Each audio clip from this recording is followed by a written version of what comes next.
দীর্ঘদিনের প্রতীক্ষার অবসান ঘটিয়ে অবশেষে কলকাতা থেকে দীঘার পথে গুরুত্বপূর্ণ দীঘা নন্দকুমার ১১৬ জাতীয় সড়কে যান চলাচল শুরু হলো সম্পূর্ণ স্বাভাবিকভাবে। মারিস্তা অংশে দীর্ঘদিন ধরে চলছিল সংস্কার ও পরিকাঠামোগত উন্নয়নের কাজ, যার কারণে যাত্রীদের দীঘা যাত্রা ছিল সময় সাপেক্ষ ও দুর্ভোগপূর্ণ। তবে প্রশাসনের তৎপরতায় ও অবিচ্ছিন্ন পরিশ্রমের শেষমেশ খুলে দেয়া হলো সেই পথ। এখন থেকে কলকাতা থেকে দীঘা যাওয়া যাবে কোনো বাড়তি ঝামেলা ছাড়াই।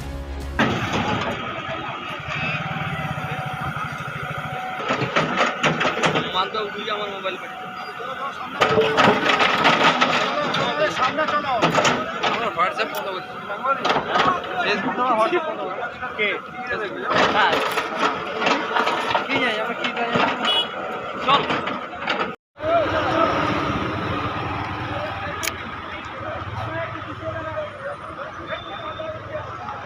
Cycle cycle